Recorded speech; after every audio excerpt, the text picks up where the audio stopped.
నమస్తే, నేను మీ అశ్విని కుమార్. తెలుగుదేశం పార్టీ, జనసేన ఎన్డీఏలో చేరినాయి.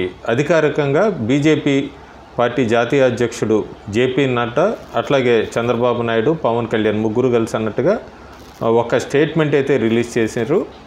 ఆ స్టేట్మెంట్ ప్రకారం కూడా జేపీ నడ్డా చంద్రబాబుని, అంటే టీడీపీ పార్టీని, జనసేనని ఎన్డీలోకి ఆహ్వానిస్తున్నాము. 1996లోనే చంద్రబాబు నాయుడు ఎన్డీఏలో చేరారు. తర్వాత ఇద్దరం కలిసి పనిచేసాము. 2014 అంటూ కూడా పాత జ్ఞాపకాలను ఒకసారి గుర్తు చేస్తూ కూడా మళ్ళీ రాష్ట్ర ప్రయోజనాల కోసం, అలాగే దేశ ప్రయోజనాల కోసం కూడా ముగ్గురం కలిసి పనిచేయాలనుకున్నాం అంటూ కూడా ఒక పత్రికా స్టేట్మెంట్ వచ్చింది.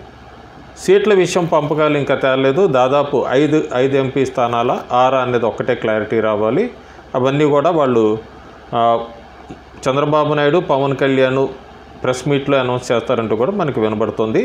ఇద్దరు నాయకులు కూడా మరికొన్ని గంటల్లో హైదరాబాద్ చేరుకోబోతున్నారు. చంద్రబాబు నాయుడు, పవన్ కళ్యాణ్. ఇప్పటికే చంద్రబాబు నాయుడు వాళ్ళ సహచరులకు అందరికీ చెప్పారు, ఎవరికి సీట్లు రాకపోయినా కూడా ఎవరో బాధపడద్దు, అందరూ కలిసి ముందుకెళ్ళాలి, మిగతా సీటు రాని వాళ్ళకి, దక్కని వాళ్ళకి అందరికీ కూడా సముచిత స్థానం కల్పిస్తానంటూ కూడా చంద్రబాబు నాయుడు ఢిల్లీలో ఉండగానే చర్చలు అమిత్ షాతో జరుగుతున్నప్పుడే కూడా ఆయన టెలికాన్ఫరెన్స్ ద్వారా కూడా నాయకులందరినీ సిద్ధం చేశారు మానసికంగా.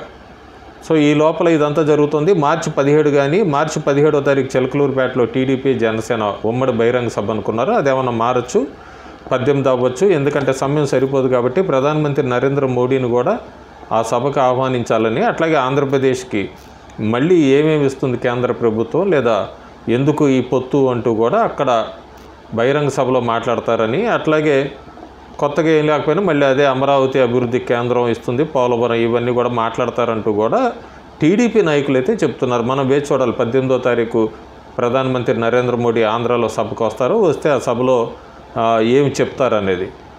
కాకపోతే ఈ పొత్తు గురించి కూడా చాలా రకాల విమర్శలు కూడా వచ్చినాయి. ఎక్కువ మంది కూడా నాకు కామెంట్స్లోనే కాకుండా ఆంధ్రప్రదేశ్లో కూడా నేను స్వయంగా కలుసుకున్న కొంతమంది టీడీపీ నాయకులు కానీ, బీజేపీ నాయకులు, ఎవరికి వాళ్ళైతే సెకండ్ లెవెల్ క్యాడర్ అంతా కూడా పెద్ద బిర్చిన వాళ్ళు ఎక్కువ మంది ఉన్నారు. వాళ్ళ లోపల భయాలు వాళ్ళకున్నాయి. తెలుగుదేశం పార్టీ ఈ పొత్తులో వెళ్తే వాళ్ళకి ఏమైనా ఓటు షేర్ తగ్గుతుందా, ఒక్క కమ్యూనిటీకి సంబంధించిన లేకపోతే మైనారిటీస్ ఓటు బ్యాంక్ ఏమన్నా పోతుందా, లేదంటే బీజేపీ నాయకుల్ని ఇంతకుముందు ప్రధానమంత్రి నరేంద్ర మోడీని చంద్రబాబు నాయుడు విమర్శించారు కదా, ఆ విమర్శలు ఏమన్నా కూడా ఇప్పుడు బీజేపీ క్యాడరు వీళ్ళ నాయకులు మాకు మద్దతు తెలుపుతారు లేదంటూ వాళ్ళు చెప్పారు. బీజేపీ సెకండ్ లీడరు బూత్ లెవెల్కి వచ్చేటప్పటికి వాళ్ళు కూడా చాలా చోట్ల, ముఖ్యంగా ఉత్తరాంధ్రలో, వైజాగ్లో, కాకినాడలో, రాజమండ్రిలో వాళ్ళైతే బహిరంగంగానే కూడా ఎవరిళ్ళైనా అడిగినా కూడా చెప్తున్నారు మేము ఎందుకు మద్దతు తెలపాలి అనేది. కాకపోతే ముందు ఈ ముగ్గురు పార్టీల నాయకులు ప్రజల్లోకి ఎట్లా వెళ్తారు, దాన్ని బట్టి క్యాడర్లో ఏమైనా మార్పు వస్తుందా అనేది అయితే మనం వేచి చూడాలి. బీజేపీ నాయకులు చెప్తుంది ఏంటంటే, మెయిన్గా మాకు ప్రస్తుతం ఇక్కడ అన్ని టీవీ ఛానల్స్లో ఆంధ్రప్రదేశ్లో మోడీ పాపులారిటీకి వచ్చేటప్పటికి 50% పైన ఉంటుంది, కానీ ఓట్ షేర్ దగ్గరికి వచ్చేటప్పటికి 2 నుంచి 3% ఉంటుంది బీజేపీ పార్టీకి. మోడీ మీద పాపులారిటీ అంతున్నా కూడా ఓట్ షేర్ లేదు. సో తక్షణం కర్తవ్యం ఏమిటి పార్టీ ముందుకెళ్ళటానికని.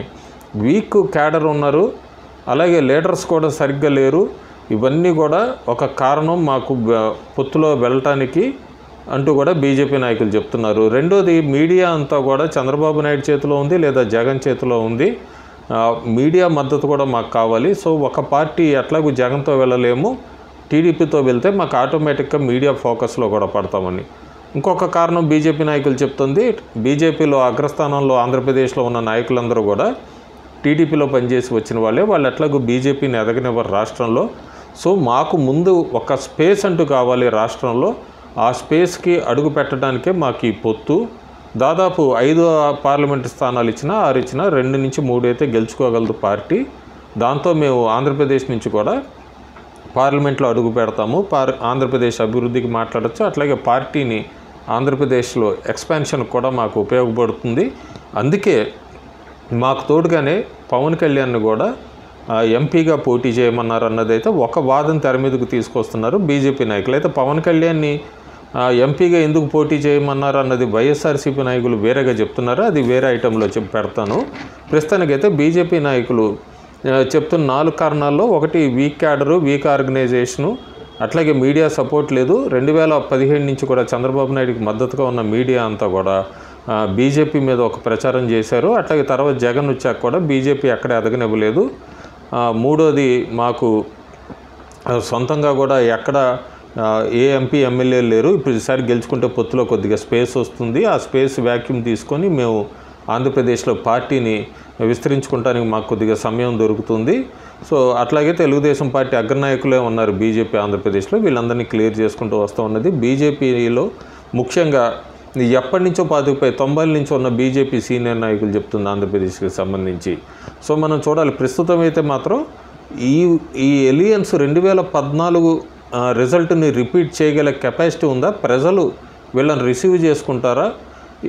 ప్రజలందరూ కూడా మళ్ళీ ఆంధ్రప్రదేశ్లో నరేంద్ర మోడీ మీద లేకపోతే బీజేపీ మీద ఇంత విషయాన్ని కక్కిన దాన్ని ఎట్లా వీళ్ళిద్దరే మళ్ళీ జనసేన టీడీపీ న్యూట్రలైజ్ చేస్తారు, దాన్ని ఓటర్లోకి ఎట్లా తీసుకెళ్తారు అనేది అయితే మనం కాలమే నిర్ణయిస్తుంది. మనం అప్పటిదాకా వేచి చూడాలి.